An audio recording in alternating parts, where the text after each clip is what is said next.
Boa noite, amados irmãos e irmãs, e eu quero saudá-los com a graça e a paz do nosso Senhor Jesus Cristo, desejando que você esteja bem junto dos seus, na sua casa, e no momento em que você estiver conectado conosco nesse momento de culto, eu gostaria de que Deus pudesse abençoar sua vida, sua casa, sua família. Meu desejo também é que nós tenhamos uma noite de intimidade com o Senhor, louvando o nosso Deus, glorificando o seu nome e também ouvindo a palavra que vem dele, que nos fortalece, nos edifica, nos dirige para vivermos a nossa vida para o inteiro agrado de Deus. O meu desejo é que essa noite possa ser uma noite ímpar, cheia da intimidade do Senhor e uma noite em que nós vamos estar cultuando o nosso Deus. Eu aproveito então para pedir para você se inscrever no nosso canal do YouTube, para você ativar o sininho de notificação, para você compartilhar esse vídeo e curtir esse vídeo. Peço para você compartilhar aí na sua lista de transmissão, se você porventura tiver, ou no seu status, e também peço para você se inscrever nos nossos canais, nos canais da nossa igreja, no Facebook, no Instagram e no YouTube. Eu aproveito também para pedir para você se atentar para o tempo de oração que nós estamos tendo, e nós, como igreja, estamos precisando muito de orarmos e de estarmos conectados em oração. Todos os dias, ao meio-dia, coloque o seu despertador, o seu relógio, o seu celular para despertar, ou no horário em que você puder, para juntos nós suplicarmos a Deus, para que Deus intervenha em nossas vidas, nossas famílias, neste mundo, em nossa cidade, para que o Senhor cada vez mais possa ser glorificado em nossas vidas e nós possamos viver uma vida agradável ao Senhor. Peço para você também que pode devolver o seu dízimo e a sua oferta, que você que entende a provisão de Deus, do 100% que Deus nos dá, para você devolver o seu dízimo e a sua oferta na conta do Itaú, está aí na sua tela, e eu gostaria de que você pudesse, depois de devolver o seu dízimo e a sua oferta, que você pudesse mandar nesse celular que está na sua tela, para que nós possamos colocar no relatório aqui. E também você que tem condições de nos ajudar com a reforma e ampliação do nosso templo, a conta da Caixa Econômica é uma conta específica para a reforma do templo, e apesar de nós estarmos parados com a reforma, nós estamos angariando dinheiro, nós estamos juntando dinheiro para que o mais rápido possível nós possamos voltar a nossa reforma, para que nós possamos concluir a primeira etapa. Então, você que pode continuar contribuindo, por favor, o faça. Você que ainda não contribuiu, por favor, o faça, para que o mais rápido possível nós possamos estar juntos, presencialmente, no culto, na nossa nova igreja. Ok? Vamos orar, queridos irmãos e irmãs. Senhor, na Tua presença estamos, Te somos gratos, Te agradecemos, ó Deus, pelas ricas bênçãos que o Senhor tem derramado em nossas vidas e em nossas famílias. Te louvamos, Pai. Te agradecemos por esse momento e essa oportunidade que temos de estarmos reunidos, conectados com o Senhor, e nós, como igreja, ó Deus, conectados através do aplicativo do YouTube, para nós cultuarmos o Senhor, louvarmos o seu nome e, ó Deus, edificarmos nesta noite um altar de adoração à Tua presença. Esse é o nosso desejo. Desejamos também que o Senhor fale conosco abundantemente, e oramos assim no nome de Jesus Cristo, aquele que é nosso Senhor. Amém. Bem, querido, querida, o Salmo de número 145, verso 3, nos diz: grande é o Senhor e muito digno de ser louvado, a sua grandeza é insondável. Grande é o Senhor e muito digno de ser louvado, a sua grandeza é insondável.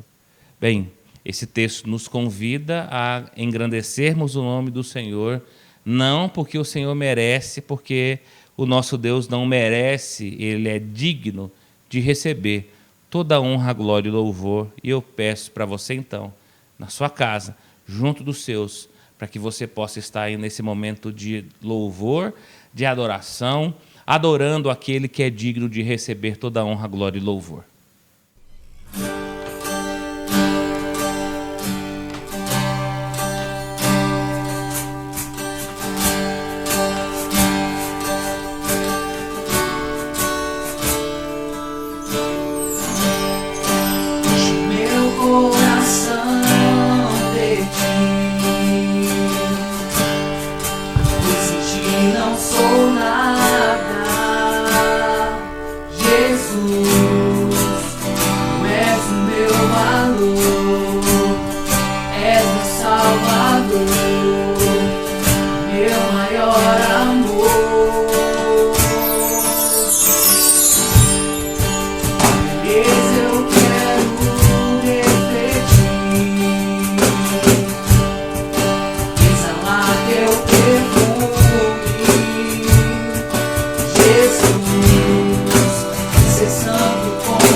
Graça e paz, meus queridos irmãos. Eu gostaria de refletir um pouco a respeito dessa canção que a gente acabou de cantar. É realmente necessário que nós diminuímos para que o Senhor cresça em nós. Essa é uma palavra que ela se encontra lá em João 3, versículo 30. É necessário que nós diminuamos para que Ele cresça. Isso foi no momento em que João Batista ele estava na sua caminhada, batizando pessoas, fazendo a obra de Deus. E nesse momento, foi um momento próximo ao que ele ia ao encontro de Jesus. E ele falou que era necessário que ele diminuísse para que Jesus, o reino de Jesus, o evangelho de Jesus crescesse. Então, é extremamente importante que nós possamos entender essa mensagem de que realmente precisamos diminuir o nosso eu, o nosso ego, o nosso orgulho, para que o Senhor, para que o ministério de Deus, o ministério de Cristo possa coabitar entre nós através das nossas vidas. E para isso, para que o Senhor possa também encher as nossas vidas, é preciso que nós diminuímos para que Ele possa encher as nossas vidas com o seu amor, com o seu Espírito, com a sua graça. Dessa forma, vamos cantar essa próxima canção.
Senhor Deus, Pai de amor, gostaríamos de entregar as nossas vidas em Tuas mãos, Deus. Gostaríamos de elevar os nossos pensamentos a Ti, realmente, Deus. Que o Senhor possa diminuir o nosso eu e que em nome de Jesus, Pai, em nome de Jesus, o Senhor possa crescer em nossas vidas. Que o Senhor, Pai, em nome de Jesus, cuida de nós, Deus. Que em nome de Jesus, Pai, o Senhor venha nos guiar pelos Teus caminhos, Deus. Venha nos guiar pelos caminhos que anunciam a Tua boa verdade, Deus. Que em nome de Jesus, Pai, em nome de Jesus, Pai, nós possamos deixar de lado o nosso orgulho, Deus, a nossa soberba. Que em nome de Jesus, Pai, nós possamos deixar de lado, Pai, tudo aquilo que impede de o Senhor crescer em nossas vidas, tudo aquilo que nos impede de adorar mais o Senhor, tudo aquilo que nos impede de buscar mais o Senhor. E que em nome de Jesus, Pai, nós possamos trilhar e caminhar, Pai, o caminho que o Senhor tem para a vida de cada um, Deus. Esse é o desejo do meu coração, é que eu oro e agradeço. Vamos então abrir as nossas Bíblias, meus irmãos e minhas irmãs, na primeira epístola de Pedro, no capítulo 5, versos 5 a 11. 1 Pedro, capítulo 5, verso 5 ao versículo de número 11. O texto da palavra nos diz: rogo igualmente aos jovens, sede submissos aos que são mais velhos. Outros sim, no trato de uns com os outros, cingivos todos de humildade. Porque Deus resiste aos soberbos, contudo, aos humildes concede a sua graça. Humilhai-vos, portanto, sob a poderosa mão de Deus, para que Ele, em tempo oportuno, vos exalte, lançando sobre Ele a vossa ansiedade, porque Ele tem cuidado de vós. Sede sóbrios e vigilantes. O diabo, vosso adversário, anda em derredor, como um leão que ruge, procurando alguém para devorar. Resisti-lhes, firmes na fé, certos de que sofrimentos iguais aos vossos estão se cumprindo na vossa irmandade espalhada pelo mundo. Ora, o Deus de toda graça, que em Cristo vos chamou à sua eterna glória, depois de terdes sofrido por um pouco, Ele mesmo vos há de aperfeiçoar, firmar, fortificar, fundamentar. A Ele seja o domínio pelos séculos dos séculos. Amém. Bem, queridos, depois de lermos esse texto, nós podemos já de antemão percebermos que esse é um texto que fala de um conselho, ou de vários conselhos de Deus para a sua igreja. Hoje é o Dia dos Pais, então nós podemos dizer que é um conselho de um pai, o nosso pai, para a sua igreja. Nós temos diante de nós alguns conselhos da parte de Deus. E aí nós podemos, então, fazer uma pergunta: por que os pais aconselham os seus filhos?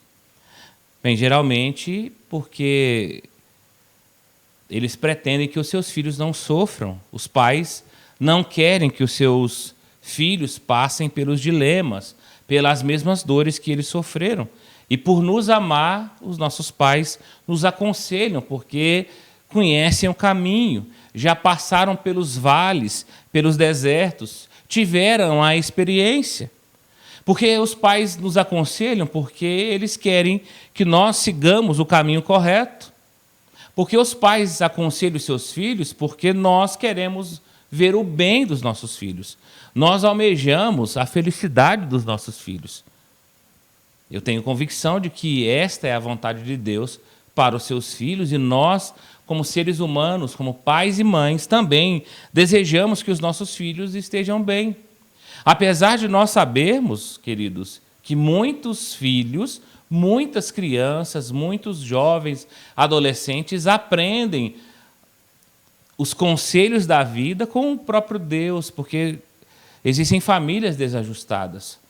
Mas ao passo que nós estamos conversando sobre isso, eu tenho convicção de que muitos pais e muitas mães estão lembrando de conselhos que foram necessários para os seus filhos, ou se lembrando dos conselhos que nós tivemos que receber dos nossos pais. Agora, a verdade é que muitas vezes nós não obedecemos. A verdade é que muitas vezes nós não obedecemos nem os nossos pais, nem a ajuda que vem de Deus. Nós não recebemos o conselho de Deus, nem dos nossos pais, nem dos nossos familiares. Nós ignoramos os conselhos de Deus. E a pergunta é, por que que nós fazemos assim? Porque literalmente nós somos teimosos e muitas vezes nós obedecemos tanto os nossos pais como desobedecemos a Deus. Agora, querido, querida, a maioria dos nossos erros nós cometemos e sabendo, antes mesmo de cometê-los, que nós estamos errados. Muitos erros que eu e você cometemos, nós já sabemos. O erro antes mesmo de cometê-los, porque nós ouvimos o conselho da parte dos nossos pais, dos nossos familiares ou da parte de Deus. Agora, por que nós erramos? Porque nós não seguimos os conselhos, nós queremos viver a nossa maneira. No texto que nós acabamos de ler, Pedro está dirigindo-se aos cristãos mais novos, mais experientes, falando de um assunto muito importante na vida cristã. Pedro está falando do tema da submissão.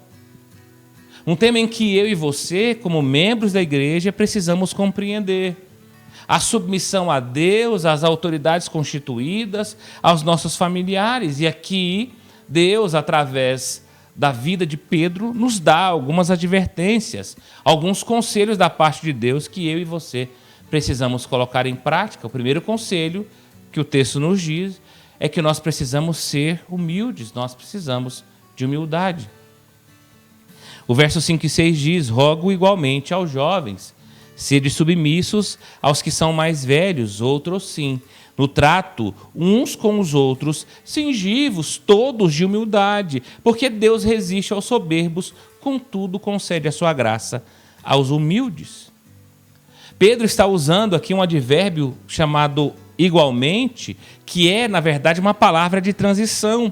Ele está fazendo uma transição de um assunto para o outro, porque Pedro estava se dirigindo aos pastores aí do verso 1 ao verso 4, no capítulo 5. Ele está falando dos deveres do ministério. Ele está orientando os pastores e os líderes dessa igreja. Mas aqui o assunto é mudado. Se primeiro ele está falando com os pastores, agora Pedro está se voltando para falar com as ovelhas. Ou seja, a lógica de Pedro é como os pastores, como os líderes se submetem ao supremo pastor, o rebanho precisa também se submeter às autoridades constituídas, aos seus pastores, aos presbíteros, aos líderes. É o que o texto nos diz. E ele está retratando do jovem, e, segundo o termo grego, o jovem pode ser tanto uma pessoa nova, se referindo a fisicamente falando, ou alguém inexperiente na caminhada da fé. Ou seja, os membros da igreja que eram mais novos devem se colocar voluntariamente debaixo da autoridade que receberam, da responsabilidade que a liderança tem sobre a igreja. É por isso que o texto diz: sede submissos aos mais velhos. Ou seja, os crentes mais jovens devem se submeter aos cristãos mais experientes, não apenas em respeito à sua idade, mas também à sua maturidade espiritual. Pedro falou muito sobre a submissão. No capítulo 2, verso 13, Pedro falou que nós precisamos nos submeter à autoridade humana. No capítulo 2, verso 18, ele nos diz que nós devemos nos submeter aos mestres. E agora ele está usando a palavra submissão, que é um termo militar. Submissão significa dispor-se como fazem os militares sob as ordens do comandante. Ou seja, é preciso colocar em atitude de submissão, de obediência. Agora, evidentemente, isso não dá aos líderes, aos anciãos da igreja, o direito de fazer o que bem entendem. Não! É muito fácil compreender e praticar esse texto, queridos irmãos e irmãs.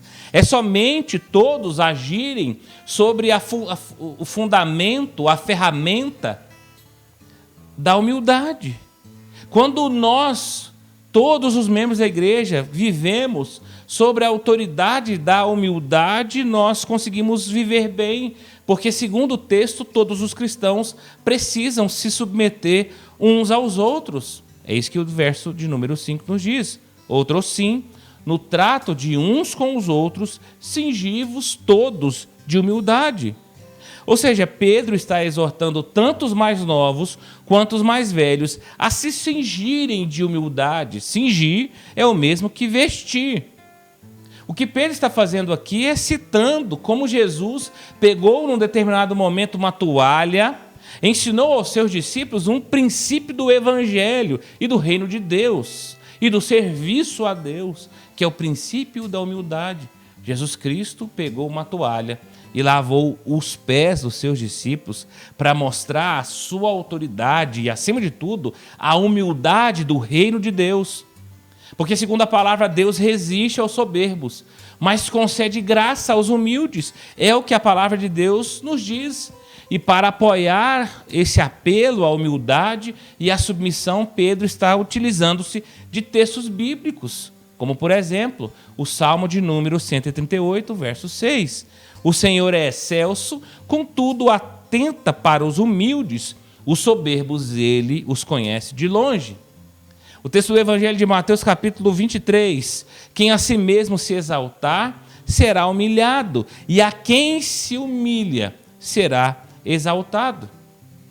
Tiago, capítulo 4, verso 6, o texto diz: Deus resiste aos soberbos, mas dá graça aos humildes. É exatamente isso que o texto está nos dizendo. O verso de número 6 nos diz: humilhai-vos, portanto, sob a poderosa mão de Deus, para que ele, em tempo oportuno, vos exalte. Ou seja, essa palavra, poderosa mão, representa algumas coisas: a disciplina, o cuidado, a libertação que vem de Deus. Ou seja, o que Pedro está dizendo aqui aos seus leitores, a mim e a você, é que humilhar sob a potente mão de Deus é aceitar a vontade de Deus, é aceitar a soberania e o governo de Deus, porque tudo vem de Deus. É por isso que é preciso que eu e você nos humilhemos, porque quando nós estamos sofrendo por causa de Cristo, quando nós estamos sofrendo as dificuldades da vida, nós estamos sendo, queridos, encorajados. A mesma mão que permite sofrer é a mesma mão que também nos exalta, é a mesma mão que cuida de nós. É por isso que eu e você precisamos nos submeter à poderosa mão de Deus para que Ele nos exalte, para que Ele cuide de nós, para que Ele possa fazer aquilo que é da sua vontade. Ou seja, a potente mão de Deus está sobre o destino, sobre a vida dos servos e servas de Deus. E aqui é uma boa notícia do Evangelho, ou seja, a minha vida e a sua vida não está desamparada. É por isso que eu e você podemos louvar a Deus, porque nós não somos mais escravos das circunstâncias. Muito pelo contrário, nós somos servos do Altíssimo e agora nós somos guiados pelas bondosas mãos do Altíssimo, e por isso nós não podemos então temer mais as circunstâncias da vida, porque Deus tem o controle da nossa vida. O segundo conselho que esse texto nos garante é que nós precisamos confiar no cuidado de Deus. O verso 7 diz: lançando sobre ele toda a vossa ansiedade, porque ele tem cuidado de vós. Querido, querida, quando nós nos humilhamos sobre a potente mão de Deus, nós nos tornamos cada vez mais dependentes de Deus. E nós jogamos fora toda a nossa ansiedade, porque nós entendemos o que devemos fazer. Nós entendemos que há um cuidado de Deus sobre as nossas vidas. Nós entendemos que há um cuidado de Jesus Cristo por nós, porque Jesus deseja tomar as nossas preocupações sobre Ele. É o que diz o profeta Isaías no capítulo 53, verso 4. É o mesmo Jesus que nos convida lá no Evangelho segundo Mateus, capítulo 11, vinde a mim, todos vós que estáis cansados e sobrecarregados, e eu vos aliviarei. Tomai sobre vós o meu jugo e aprendei de mim, porque sou manso e humilde de coração, e achareis descanso para a vossa alma. O que Jesus está falando aqui, querido, querida, é que nós podemos lançar as nossas mazelas, as nossas sobrecargas, os nossos pesos, a nossa ansiedade sobre as mãos de Deus, porque Ele tem cuidado de nós. Quando nós lançamos toda a nossa ansiedade, nós estamos então submetendo a potente, a poderosa mão de Deus. E é isso que o apóstolo Pedro está nos ensinando, a lançarmos a nossa ansiedade nas mãos de Deus, a lançarmos o nosso descontentamento, o nosso desânimo, desespero, questionamentos, dores, lutos. É preciso que nós façamos isso, na esperança e no entendimento de que Deus tem cuidado de nós e que Deus é amoroso, é gracioso, é misericordioso. Nós precisamos lançar nossa ansiedade no altar de Deus, porque Ele tem cuidado de nós, querido, querida. A palavra ansiedade no grego pode significar dividir, porque de fato a ansiedade divide os nossos pensamentos, de modo que quando nós não estamos ansiosos, nós não conseguimos mais pensar outra coisa, senão o motivo pelo qual nós estamos ansiosos. A ansiedade divide a nossa atenção com as coisas boas da vida. Quando nós estamos ansiosos, nós não conseguimos pensar em algo bom, porque nós estamos divididos, com a mente dividida. Nós estamos com uma preocupação excessiva, como se uma pequena gota fosse contaminando o nosso cérebro, e nós vamos perdendo os nossos pensamentos e começamos a somente nos preocupar. E somos tomados pelo medo, então. O medo consome os nossos pensamentos e a ansiedade começa a nos levar a acreditar que os nossos problemas são maiores do que o nosso Deus e são maiores do que eles são. Agora, a palavra ansiedade também pode significar estrangulamento, sufocamento. E este é um significado muito importante, porque eu não tenho dúvida de que eu e você já sofremos em algum momento, em alguma situação difícil, um aperto no nosso coração, faltou ar, nós ficamos com o coração disparado pelas dificuldades da vida. Talvez você esteja vivendo isto nesta noite, querido, querida. Por isso que a palavra de Deus nos ensina que ansiedade, na perspectiva bíblica, é tirar os olhos de Deus e colocá-los nas circunstâncias.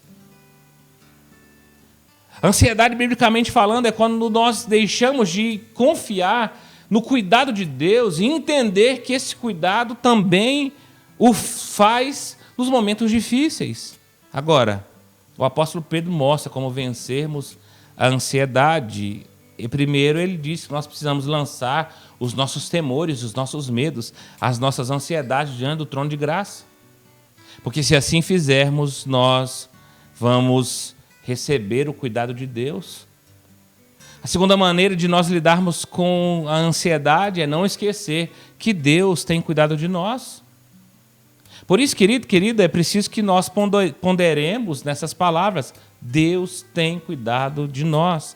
Deus tem cuidado de nós, porque essas verdades bíblicas podem transformar um momento de tribulação em um momento de esperança, um momento de fraqueza em um momento de fortalecimento do Espírito Santo de Deus. Tudo isso significa que Deus se importa conosco, de que Deus nos ama, de que Deus está pensando em nós, de que Deus revela em sua palavra uma grande lição para o povo de Deus, que Ele cuida de nós, que Ele nos ama, que Ele providenciou a vinda do Seu Filho. Então, por causa disso, eu e você podemos lançar os nossos questionamentos, as nossas questões no altar de Deus, as nossas preocupações, porque Ele nos ama. Ele nos amou naquela cruz, Ele nos criou, Ele veio até nós e Ele morreu, mas ressuscitou. Nós não podemos esquecer que o Senhor Jesus disse no Sermão da Montanha que a ansiedade resulta da falta de fé e de um foco errado nas coisas desse mundo, ao invés de buscarmos o reino de Deus como prioridade. E aí, talvez eu e você precisamos ouvir o terceiro conselho de Deus, diante de tudo que nós aprendemos aqui até agora, sabendo que nós precisamos de humildade, que é o pilar do cristianismo, que nós precisamos confiar em Deus, sabendo que Ele tem cuidado de nós. Mas nós precisamos ser vigilantes e resistentes. Nós precisamos ser vigilantes e resistentes. O verso 8 diz: sede sóbrios e vigilantes. O diabo, vosso adversário, anda em derredor como leão que ruge procurando alguém para devorar. Querido, depois de tratar algumas coisas pontuais, o apóstolo Pedro está soando um alarme para a batalha. Ele está convocando a atenção do exército de Deus para o seu adversário. Pedro está informando aos soldados que é preciso derrotar o adversário e a maneira que nós podemos derrotar o adversário. É preciso ser sóbrio e vigilante. A palavra sóbrio no grego é estar atento ou não ser influenciado por nenhuma bebida alcoólica. Jesus usou essa palavra no Getsemane quando Pedro, Tiago e João estavam desatentos e Jesus falou: vigiai e orai para que não entreis em tentação.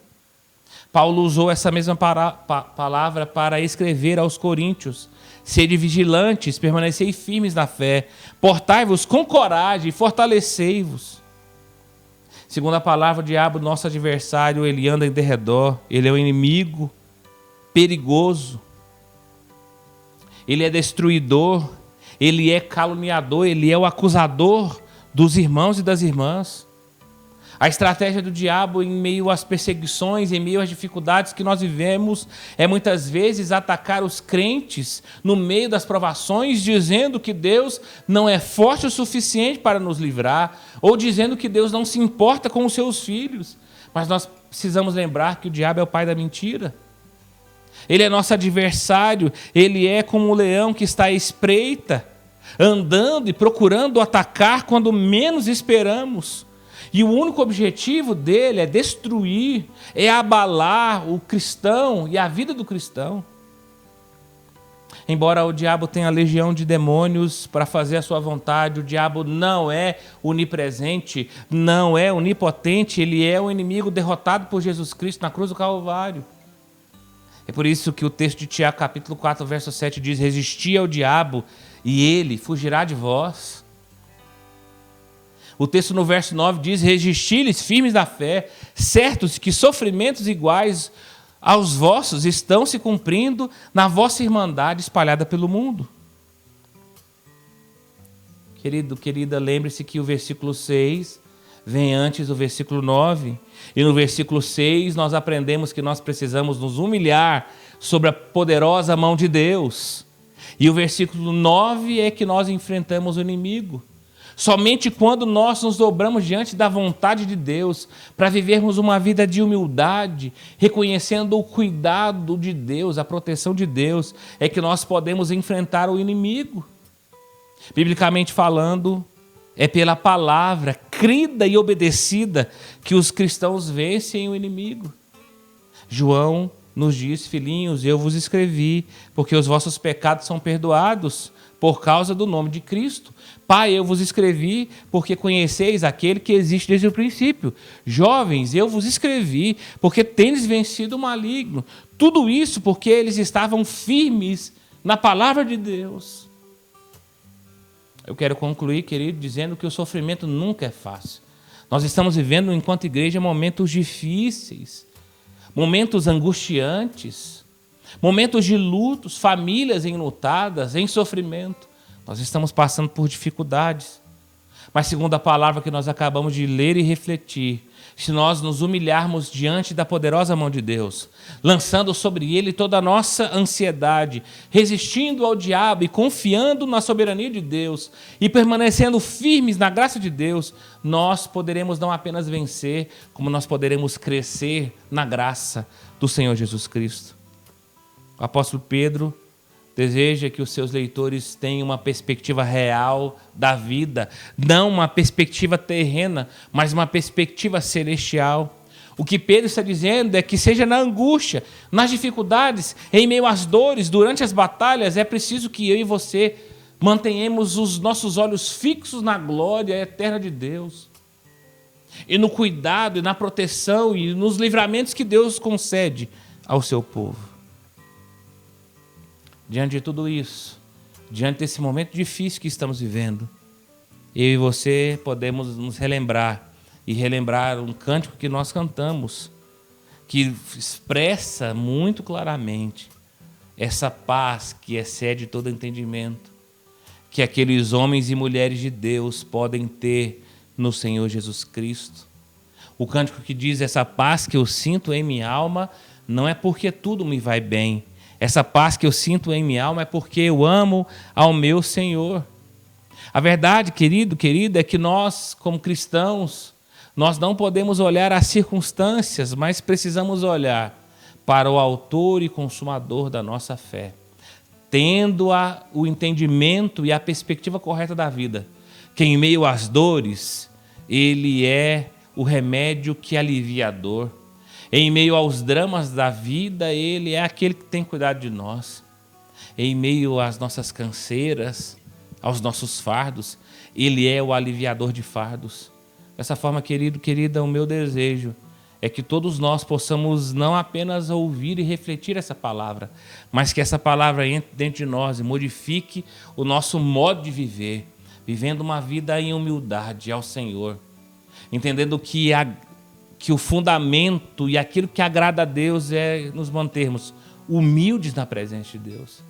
Que nós possamos entender que é preciso confiar no cuidado de Deus, lançando as nossas ansiedades, as nossas canseiras no altar de Deus, porque Ele tem cuidado de nós, e também sendo resistentes, sendo obedientes, sendo homens e mulheres que entendem claramente o governo de Deus sobre nossas vidas, nos tornando cada vez mais vigilantes, sóbrios, atentos, resistentes aos dardos inflamados do inimigo, para que possamos viver uma vida que agrade a Deus e uma vida que possa honrar o nosso Deus. Que Deus sinceramente nos abençoe e que a voz de Deus, expressa através da sua palavra, acalme e amenize as nossas dores, no nome de Jesus. Amém?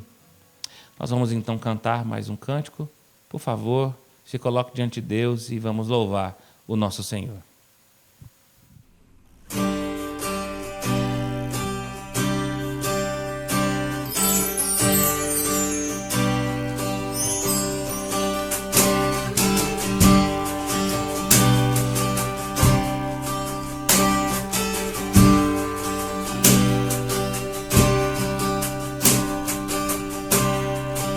Eu vim aqui pra te encontrar, pra te ouvir, pra me render mais uma vez.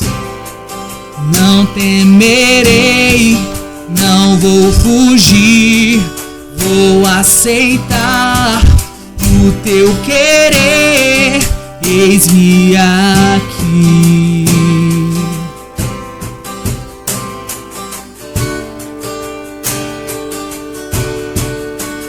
Tua voz aquece o meu coração, devolve a vida, a razão, e me faz cantar, me refaz de novo e mais uma vez, mudando o meu coração ao teu.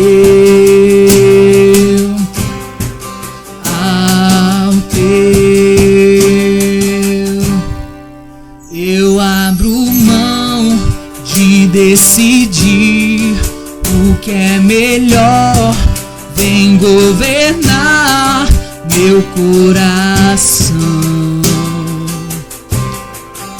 És o meu Deus e meu Senhor, dono de mim, e mais ninguém me ama assim.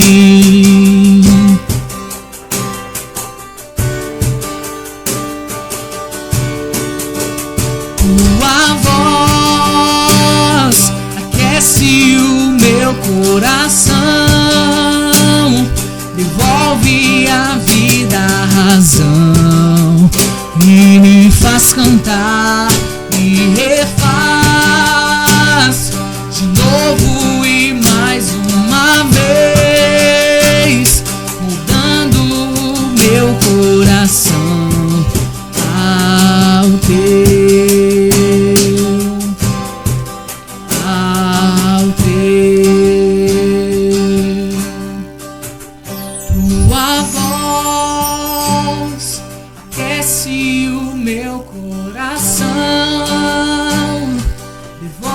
minha vida a razão e me faz cantar, me refaz novo e mais uma vez, mudando meu coração ao teu, ao teu, ao teu, ao teu.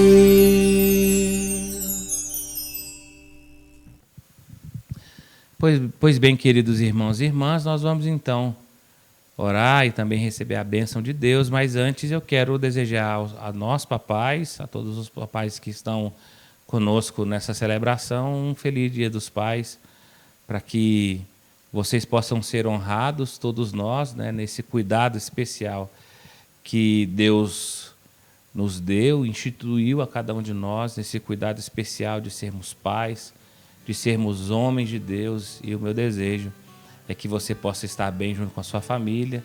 Eu sei que tem sido um tempo difícil, para mim também, é o primeiro Dia dos Pais sem a presença do meu pai, tem sido um dia difícil, mas nós cremos na misericórdia, na restauração, na consolação do Espírito Santo de Deus sobre nossas vidas, mas eu não poderia de forma alguma deixar de mencionar a todos os papais que estão aí, o meu desejo de Deus continuar abençoando cada um de vocês nessa tarefa tão importante, tão difícil, que é cuidarmos dos nossos filhos. Vamos orar? Senhor, na Tua presença estamos, eu quero colocar, ó Deus, a vida de todos os papais em Tua presença, pedindo que o Senhor continue nos inspirando, nos dirigindo, ó Deus, nos abençoando para que possamos continuar essa caminhada tão difícil que é a criação dos nossos filhos. Mas essa tarefa tão bonita, tão sublime, Deus. Muito obrigado pela vida dos papais. E o nosso desejo também é que o Senhor console os nossos corações, não apenas o meu, mas de todos os irmãos e as irmãs que perderam seus pais, ó Deus, nesse dia que porventura podem estar tristes. Eu peço que o consolo do Espírito Santo seja sobre nós, sobre todos aqueles que, ó Deus, estão nesse dia lembrando com saudade. E eu também peço que o Senhor continue nos inspirando e, ó Deus, nos usando. Muito obrigado, Pai, por essa tarefa que o Senhor nos deu. E agora, ó Deus, também peço que o Senhor faça reverberar essa palavra dentro de nós. Ó Deus, para que essa palavra continue mexendo conosco. Não apenas mexendo, mas nos guiando, nos orientando, nos fortalecendo. Para, ó Deus, em meio às crises, em meio às dificuldades, em meio às situações da vida, possamos ser humildes, como a Tua palavra nos orienta. Nos submetendo à poderosa mão do Senhor, porque o Senhor tem cuidado de nós. Lançando tudo que nos impede de vivermos uma vida, ó Deus, excelente em Tua presença. Nós queremos lançar as nossas ansiedades no Seu altar, pedindo a Deus que o Senhor possa nos abençoar. Queremos lançar a ansiedade, ó Deus, do retorno às atividades presenciais, desse término da reforma. Nós lançamos, ó Deus, na Sua presença, entendendo que o Senhor pode fazer muito mais do que nós, ó Deus. Pedindo que o Senhor possa abençoar os irmãos e as irmãs, ó Deus, para que nós possamos contribuir o mais rápido possível, possamos ter o dinheiro para terminarmos a primeira etapa, ó Deus. Nós pedimos que o Senhor possa, ó Deus, tirar dos nossos corações toda a ansiedade, toda a canseira, toda a sobrecarga, Pai. E nos, ó Deus, nos abençoando, nos fortalecendo, para que possamos continuar, ó Deus, resistentes, obedientes, ó Deus, vigilantes, atentos à Tua vontade, Pai. Nós Te louvamos, Pai. Nós queremos, ó Deus, que essa palavra se cumpra em nossas vidas. Que seja na angústia, nas dificuldades, em meio às dores, às batalhas, nossos olhos possam se manter, Deus, fixos no autor e consumador da nossa fé, Jesus Cristo o justo, aquele que trocou a alegria da glória eterna para morrer no nosso lugar, passando por humilhações, por sofrimentos, mas nos deu uma nova vida e não uma vida qualquer, uma vida de abundância. Muito obrigado, Pai, por esse culto, pelos meus irmãos, minhas irmãs que estão cultuando junto conosco. Louvado, exaltado seja o seu nome. Oramos assim no nome de Jesus Cristo, nosso Senhor. Amém. Recebam a bênção, meus irmãos e minhas irmãs, o amor de Deus, o nosso Pai. A graça redentora de Jesus Cristo, Filho de Deus, e a consolação, o fruto do Espírito Santo, seja sobre nós, irmãos e irmãs, mas não somente a nós, a toda a igreja cristã espalhada por toda a terra, não somente hoje, mas para todo sempre. Amém. Thank